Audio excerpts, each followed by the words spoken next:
they ask about our strengths and weaknesses, right? And telling about our weaknesses sometimes may backfire as well. So how should we address that? Like answering about our strengths and our weaknesses. That's a great question, Isha. Nice to meet you. Hi. I think it's very important to remember that the weakness that I'm going to talk about should not be such a big red flag that interviewer mujhe wapas bulai na for another interview or I'm rejected. So you have to make sure that I am portraying myself still in the best possible light, but saying that, oh, I don't have any weaknesses. You can't sound that shallow or that arrogant as well. So you have to really self-reflect, okay, and think about, okay, what are the things that I'm not very good at, but I have tried to actively make changes and become better at it. So for example, it could be something like, I've been very shy and I've not been speaking too much in classes, and I just feel very introvert, or I feel very underconfident to present my ideas. That could be a weakness. But you can say, over the last 3 years during college life, I have really tried to push myself and participate in events and take the leadership positions so that I can overcome my weakness of feeling underconfident or feeling shy. So maybe that could be a way that you can portray your weakness as a strength. So what you have to do is you'll start with a weakness, and then you have to show the steps that you've taken to improve on that weakness, and ending with now it's become a strength, and how it will be great for the employer to hire you, because now you're at a place where the weakness is very subdued, and yeah, it's not really a weakness anymore. So always show that you recognize your weakness. That shows that you're somebody who self-reflects, who analyzes a lot, and is always improving themselves. So you understood what your weakness is, then you went on a journey of self-improvement, and now you reached a stage where you were much better than one year ago or 2 years ago. So yeah, just think about what are the weaknesses that could be not really a red flag. Like if you say something like, oh, my weakness is that I'm never on time, that's not really somebody anybody wants to work with. Or you can't say, I'm my weakness is that I'm very overcritical of other people. You can't really say that, because people want to work with people who are team players, who will gel well in their teams. So just make sure whatever weakness you pick out, you show your path of improvement on that journey to make that weakness into a strength. Now when it comes to answering about your strength, everybody has so many strengths, right? Again, it's going back to your job description. I'm going to say this again and again. It's about going back to the job description and seeing, ye dhoon kya rahe hain? What do they want from this candidate? So if they want somebody who's a good communicator, you can talk about your communication skills as a strength. If they are looking for somebody who's good at report writing, you have to say how you're good at the written word, you're good at written communication. Or if they are looking for somebody who is good at time management, you can talk about how you've been juggling classes and managing so many things along with college. So that's what you have to pay attention to. What exactly are they looking for, and think of your biggest strength out of all the things that they're looking for, and talk about that with confidence. Okay, that's really cool. Like strengths part is like, okay, people are clear with it, but then the weaknesses part hits the most, when you don't actually know how to actually present your answer, and not in order to ensure that it doesn't backfire on you. So yeah, that's cool that if we present our weaknesses in such a way with holistic purview and with optimism, so that it seems to be a strength. That's cool. And as a further add-on to that, there's another tricky question that I've encountered many times, and I've even asked the people. So it goes something like, why should we not select you? Why should the organization not select you? Give us 5 reasons, 2 reasons why should the organization not select you. So what's the ideal answer to that? I think that's a very tricky question. Again, what the interviewer is testing there? Just how quickly you think and how you react to that question, right? Now somebody who's very overconfident will say, oh, I can't think of any reasons why you shouldn't hire me, or it'll be your mistake if you don't hire me.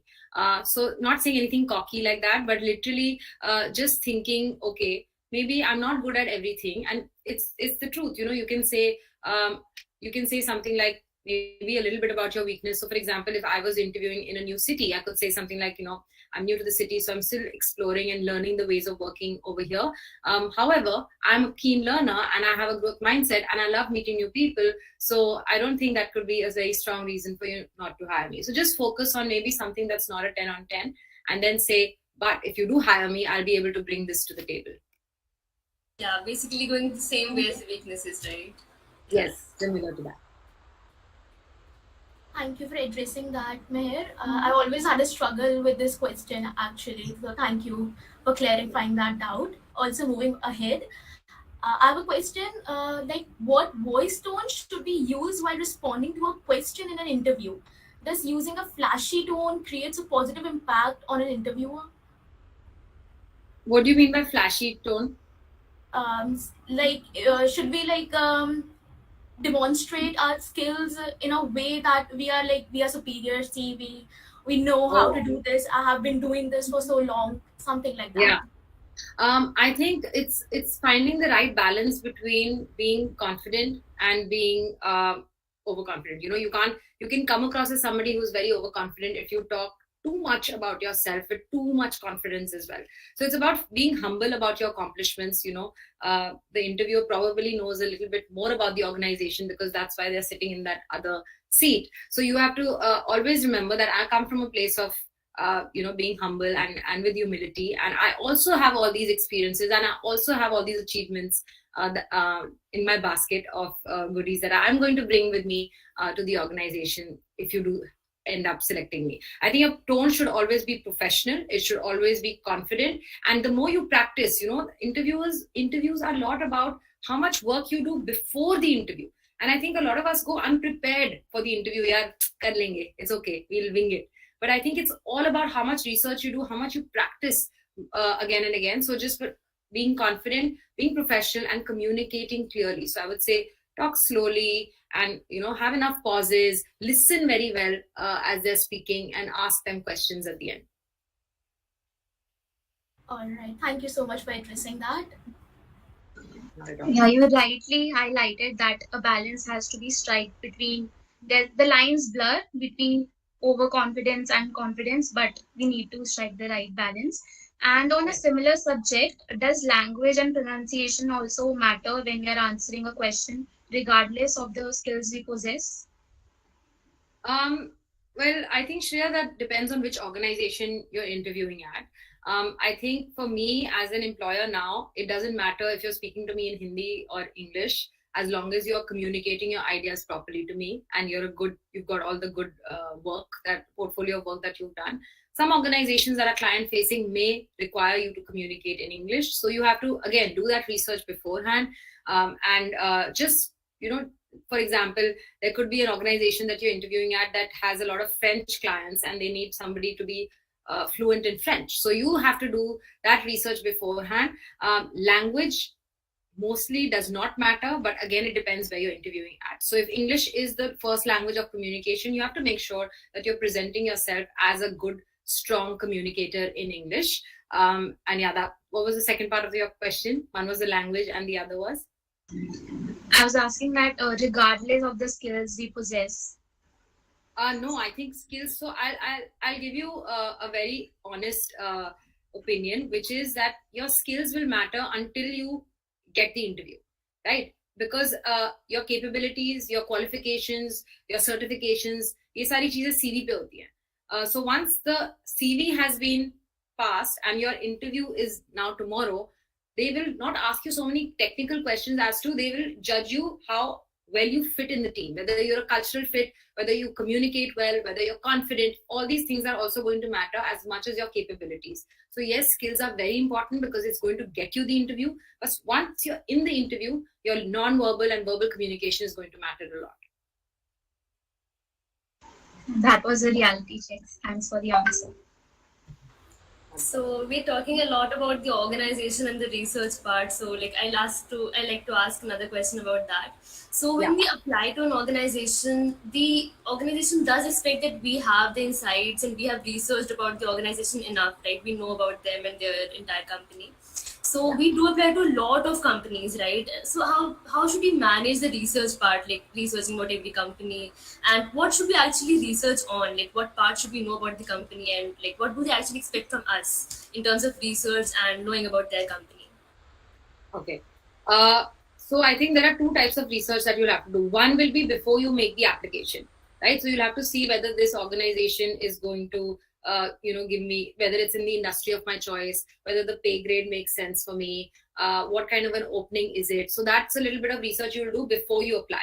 But once you get a call for the interview, you have to go really in depth in your research. Matlab, literally everything that you can get a hold of in terms of your company kab start hui thi, who founded it, who are the main team, like management team, what kind of projects do they do, what are their main focus areas. So the more knowledge that you have before the interview, it will just make it very easy for you to communicate during the interview.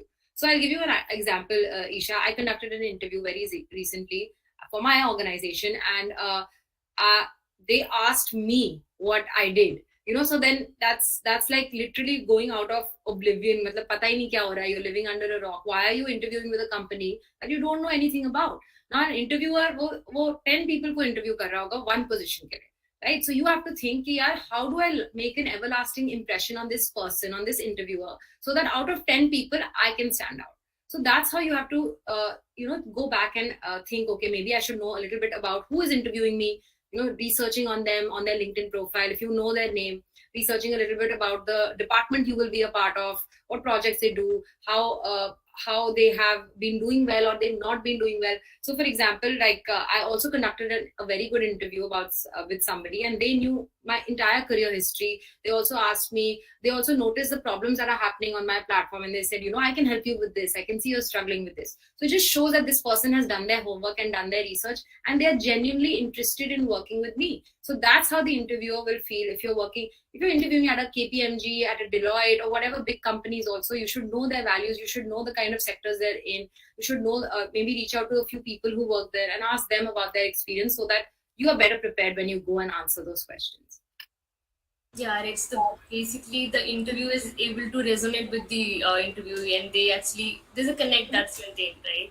And interview too, it seems like you really liked when the other person knew about your career and everything. So it's about making a personal connection. If you know the name of your interviewer, just do some research on them, not in a creepy way, not like a stalker way, but just saying something like, oh, you're from Bombay as well, originally I'm also from Bombay, or saying, I can see that you like swimming and I'm also a national level swimmer, saying something like that, but always like adds a personal touch, and then when that interviewer goes back home, they're going to think about that one person who made that personal connection with them, and they forget about the 9 other people.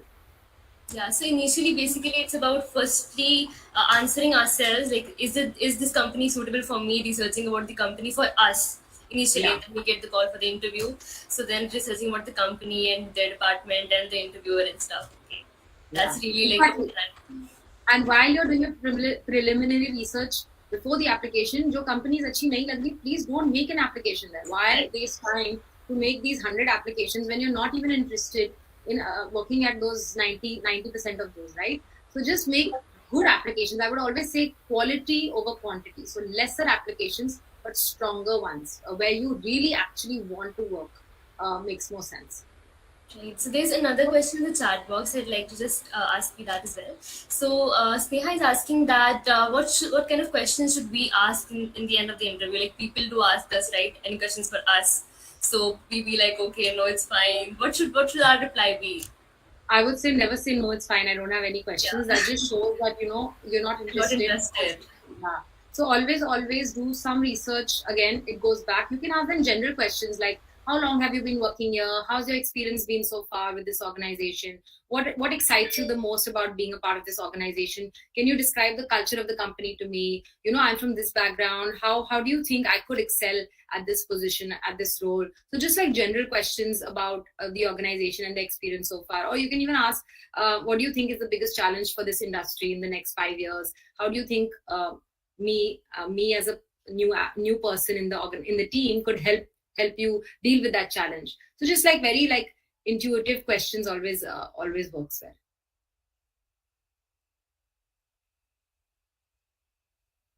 I hope that answers your question. Very helpful, thank you. Okay, so I think that it was very helpful. Even I feel so, and I'm sure everyone else does. So thank you so much for the answer. Yeah, you can go ahead. So my next question is really common, but still people struggle in answering it, especially me. When I came across this question, I had the biggest struggle of my life in answering this. It goes as, how can I demonstrate to an interviewer that out of all the competitive applicant, I am the best fit in the position?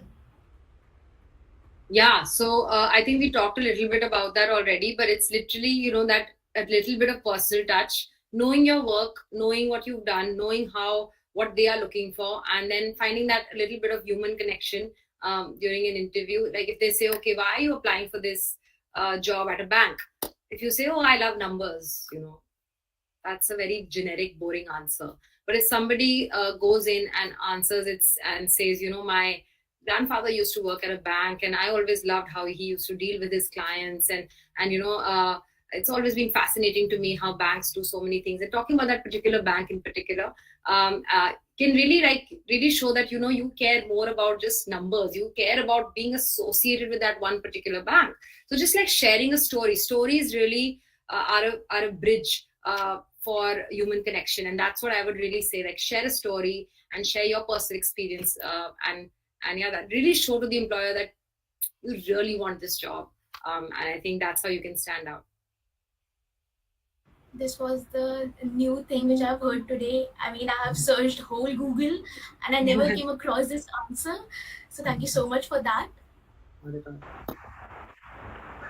So, Mehar, in MNCs and even in MBA colleges, it is generally seen that they prefer candidates who have a prior work experience or at least have done internships. So, how does a candidate answer a question asking them why they haven't done any internships or haven't had a prior work ex?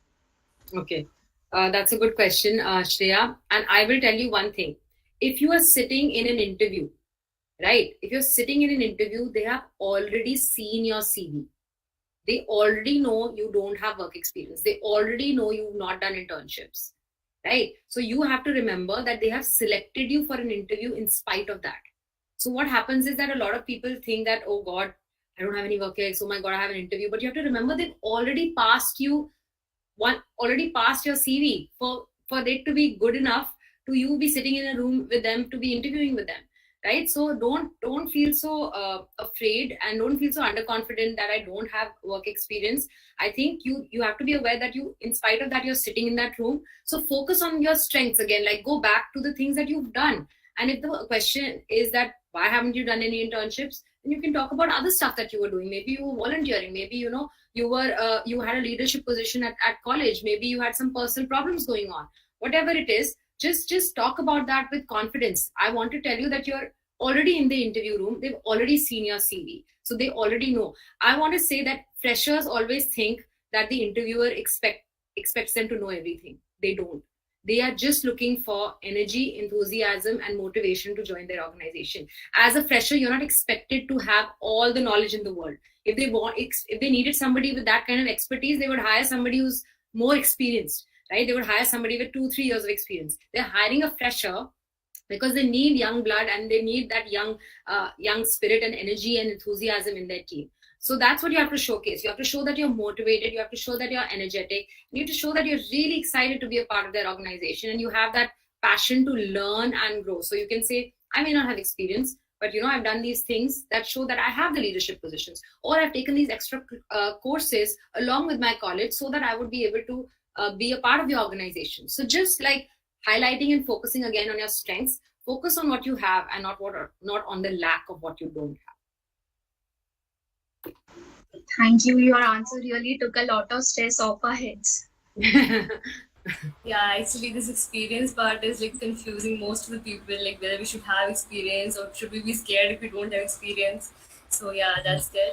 Another tricky question that I've encountered in many interviews was like they ask that how do you rate your interview out of a scale of 10? How do you rate your interview? So when what I feel is that our perceptions may vary from theirs, right? I feel like asking them that what actually they want from us in that particular question, like. Should we answer it too less or too high based on our perceptions of our answers and stuff? Like, how should we address that? I think it's a tricky question again. There's no right or wrong here. But from my perspective, let's say I'm interviewing somebody and I ask them, so how do you rate your interview? How did it go? If somebody says it's a 2 or a 3, I'll be like, this person has no confidence in themselves. Yeah. Right? So, and if somebody says, oh, it was a 10 on 10, I wouldn't think they're cocky or anything, as long as they, evaluate and answer well as to why it was a 10 on 10. You can say it was a 10 on 10 because of these reasons, or you can say it was a 9 on 10 because I feel I could have answered this one question a little bit better. Or you could say, I maybe fumbled a little bit answering one question, so maybe it was an 8 on 10. I would say like stick to the 8, 9 or 10. Never say anything below that. That's my personal recommendation, because it just shows how confident you are in your ability to have conducted that interview well. Right. Even I think that they actually want to see that how are we able to analyze ourselves Yes. with that question. So yeah, right. That skill suits perfect, like 8, 9 sort of thing, and answering our finding our weakness and telling them, and we could have improved this way, and then that's why Yeah. that makes perfect sense. Thank you so Yeah. much. Since many of our attendees are not from our college and maybe not from DU campus as well, and they face like placement issues because their placements still aren't working well, so they go for off-campus placements. I have a question for them. I have a question from them. Like, what are some of the off-campus placement tricks you have for them? For me, I would say, Vanshika, just be shameless. We all know people who work somewhere, right? I would say, agar placement cell help nahi kar raha hai, go and help yourself. Literally, don't be shy and don't be afraid to ask your chacha, mama, cousin's best friend for help. It's literally like reaching out to them and saying that, hey, Aman, you work at Google, and I've always wanted to work at Google, and this could be your cousin's best friend. And literally being shameless and asking people that, whether there are opportunities in their organizations, or if they can, have a conversation with you, so that they can refer you eventually for a position. So I think it's all about how you use your network and really start to put yourself out there. So don't be afraid to literally start at home. Who are my really close network, and who are my little bit of further network that I can reach out to and maybe ask them if there are any openings. And I would also say, Vanshika, like if you don't find a job, you can always start with an unpaid internship. You can start with a paid internship. You can build your experience. You can join a startup. You can join your family business if you really need to build your skills and your way, like a little bit of work experience. So just start small. I think, like, don't put so much pressure on yourself that, oh my god, I didn't get into all the big companies my friends are getting into. It's okay. Like, everybody's journey is different. So I would just say, start where you can and really exploit your network, the connections that you already have. And that's very important. Like, tomorrow if somebody says to me, Mehar, can you refer to me at this company, I would 100% do that, because I have worked there, and only if I know this person. I wouldn't go helping every random stranger. But that's what you have to think, like, okay, who are the people in my network that can be of help to me? So literally calling your chacha and saying, hey chacha, please, can I work at your company? Can I be your intern? I don't need a salary, I just want to learn. Just starting there, and then showing that you're a good candidate, that you're a good employee, and then finally converting that into a long-term position. I guess that is what we struggle today. I mean, asking relatives for from jobs and stuff, it can be taken as negative. But since you have said that we need to exploit our network, I think that would work best for people over here if they take up that tip. Anyway. Yeah, Vanshika, about 90% positions are filled through networking. Chacha's nephew, or like, all these things happen, and we don't even realize there are so many backdoor entries that happen for these positions are filled. So 90% of positions are getting filled through networking. Then why not use that percentage to your advantage? I think people also have problem, like they think if somebody gets to know that I've been told by my chachas or any relative, the issue of nepotism would arise, and then they would look down upon me. So I guess that's the thing. Yeah, but I also think, Vanshika, like, sometimes, you don't have to think of it as nepotism. You can think, yeah, I'm in this family, I have the right to get this opportunity. Like, why not? Why do we have to feel so bad about getting an opportunity? Like, if you're capable, you have to say that I'm happy to work it unpaid. I'm happy just to get the experience. And if then you work hard and you prove yourself in that position, then why not it leading into a full-time position? So I feel like, don't shy and resist away from all the opportunities that may already be around you, and then you're just losing out on them because of, I don't know, shyness or ego, or just like feeling bad and sorry for yourself. And I think it's just about making that one phone call that could turn into a big opportunity for you. Thank you for saying that. I'll keep that in mind. So, Mehar, there has been a lot of discussion on how to answer various questions, and there are people also in the chat box having a similar query that what should be our mannerism when we don't know an answer to a question. Yeah, I think that's a very valid question, Shreya, that I get a lot on my Instagram. And I think it's completely normal, yeah. It's human. You can't know everything. You're not a computer. You're not a machine, right? So cut yourself some slack and don't feel so, oh my God, it's the end of the world. I don't know one answer. It's okay. Like you can't know every answer. And the interviewer doesn't expect you to know all the answers, especially I think the question was around technical questions. My first job was with KPMG and I went in for a technical round and I think I didn't know the answer to about 3 questions out of 10. And I still got the job. Like, it doesn't matter, like, especially at your age, you guys are freshers. You guys are just, learning about the different types of industries, ways of working. So you're not supposed to know everything. I think it's all about how you say something like, I'm really sorry, I don't really know the answer, but I'm willing to give it a try. By just showing your logical reasoning behind what could have been the answer to this question. So literally taking a moment to pause and think and say, I don't know if I'm 100% right, but in my opinion it should be this because of these assumptions that I'm making. So it's a literally pausing and not freaking out in that moment, and just showing that, okay, you have a brain and you could come up with an answer even though you have no experience in that industry, in that sector. You have no idea about what's going on. So I think some tips would just be at that moment to not be nervous and calm down and just remember you're human. You're not supposed to know everything. The interviewer is not going to judge you on the basis of that one question you didn't know, but the overall impression you make on them throughout the interview. Yeah, that would be the right course of action. Thank you. I had a very practical question. Like, assuming today's scenario, we have LinkedIn, right, and it's getting quite popular, and we have many posts which say that posting your email here, and then we'll get back to you, and there's this opportunity of placement and stuff. And people have different perceptions for that. People say that it's quite easy and quite convenient. Another set of people say that it's a fraud and nothing really happens. It's just a waste of time. So, what's your take on that? I think, Isha, it's all about being a little bit careful because there are a lot of fake jobs also out there. So it's about paying attention to who is the one who's posting this position.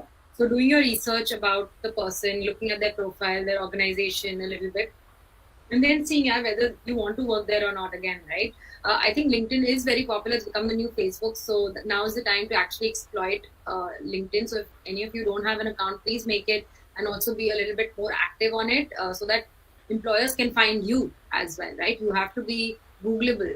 What comes up if I search Isha Seth? Like that is important. So it's about building your digital presence online in such a way that the employer is going to Google you. You have to remember that. They are going to Google you. They're going to look you up. So what comes up is going to be important at that time. I think it's just about being careful if you're looking at any online opportunities, especially on LinkedIn. If it's from a recruitment company or it's from a recruiter, then why not use it and apply for a position? Yeah, absolutely right. If we get an opportunity, we should actually use it.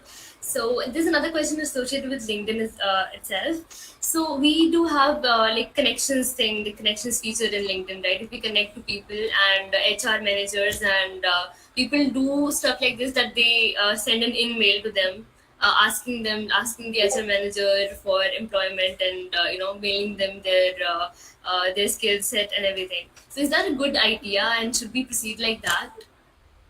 I would use LinkedIn once I've already applied. So let's say there's again, I'll take the example of Google. So Google has so many positions open up all the time. So what I would do is, let's say maybe I'm looking for a job in marketing. So I would apply for the position normally on Google or LinkedIn's portal for Google, make a proper application, and then reach out to the marketing HR on Google on LinkedIn for Google and say, hey, I've just made my application and submitted my CV. I would love to hear from you very soon. But just to give you a gist, these are the things that I've done, and this is my CV if you want to give it a read. So I think I would send that message after I've already applied, than asking people that whether they are looking for something. However, at a smaller organization, things are different. If the organization is small and the HR person is actually actively reading all messages, then you may just be able to make a mark if you send that message. So it depends on the size of the company. If it's a very large organization like a Google or a KPMG, they are obviously not going to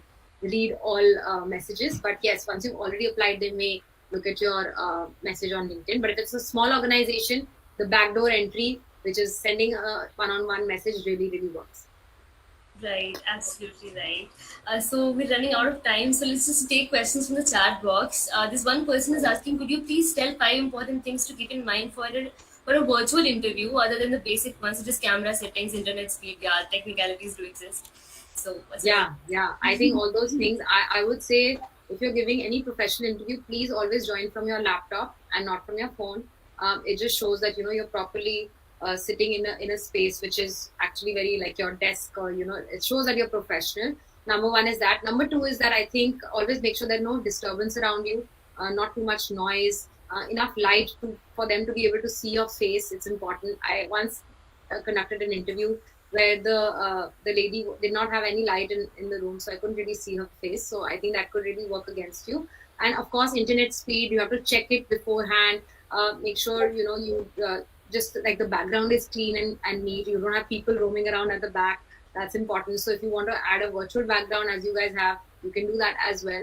But just making sure just treat it as an in-person interview. So just prepare well. Like today, I'm wearing a blazer and I've dressed my upper half for this talk. So that's exactly how you need to do. And my background is neat and clean. I've told my husband not to disturb me and come in this room. So these are the little things that you have to do even for an interview. So just make sure that you're coming across as somebody who's serious and really interested in working at this organization. Yeah, I think that's the perfect answer to the question. So we have another question from Yashika. How to answer when they give an example where you've managed your time effectively. They do ask a lot about time management from us. Does it have to be professional, since you have no work like that kind of experience? So yeah. I think Yashika, that's a great question. And like I've been saying this, as freshers, you're not expected to have much work experience. So please don't feel bad about that. You're supposed to be 20, 21 with no experience right now. So it's okay. I think you have to think about times when you have managed time effectively. So that could be, you juggling things from college, extracurricular, volunteering, whatever. Or maybe a time when you were taking care of somebody at home and you had to manage college and tuitions along with that, whatever. Just give a good example. It doesn't have to be a work experience related. It could be an academic related, but just showing that, you have some kind of time management, project management skills will help you. Yes, I guess that answers Yashika's question perfectly. So, there's another very valid question, just the last one since we're running out of time. Okay, so how to answer, tell me something which is not on your resume. Like people do ask that quite often, and like they read a resume and feel so awkward when they ask, tell me something which is not on your resume. So how should we tackle with that? Actually, Isha, why recruiters ask that question is because many interviewees, they just read out their resume in the interview. They just keep narrating the same thing that they have done, which the interviewer already read and seen your CV. They've gone through it. They know what you've done. They want to see how you communicate, what else you can bring to the table. So in this, again, I would say something not on your resume can be so many things that we do other than work, other than college, which is like chilling with friends, going for movies, traveling, etc. I think you have to think of what could be a little bit of professional answer. So if you want to say traveling, that's also fine. You can say, something that's not on my resume is that I've traveled to 50 cities across India, and I've really loved it because I'm able to absorb culture. I'm able to solo travel and learn more about myself. So whatever it is, it just shows you in the best possible light. And also I would also say don't pick something that's very negative. So saying something like, I just love to chill on my sofa and watch Netflix all day. That's really not someone with a strong personality. Like you have to showcase the best of you in that answer. So just think of something that could add you, like again, that human touch, that personal touch in the interview, and the interviewer remembers you afterwards. So it could be anything or other than the things that are on your resume. So it could be traveling, reading, you like to volunteer, you really believe in climate change, you really believe in helping the elderly, whatever it is. Just make sure that you show your passion for that, whatever you end up talking about. Yeah, that perfectly makes sense. So I guess we're done with most of the questions. There might be a few left, but because we're running out of time, I guess we need to conclude this session.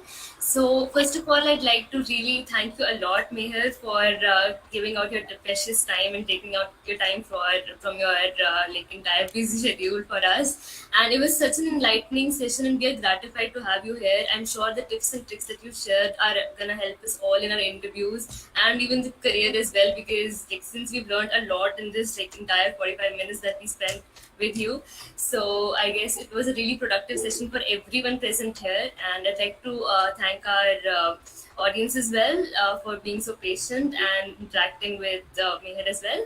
And I'd like to thank our core team, the ESL core team, and the president as well for all the coordination. And yeah, I guess this was really, really enlightening session, and we were really happy to have you here. And we'll probably meet soon. Yes, yes, definitely. Thank you for organizing Team ARSD. You guys are amazing. Well done. Keep up the good events. And yeah, I hope to see you guys again very soon. And I want to say thank you to everybody who joined. I hope this was useful for you. Just remember that you are not expected to know everything. Just focus on your strengths and how you can add value to whatever organization you end up joining. All right. Don't put so much pressure on yourself. Okay. Great. Take care. All the best. Bye.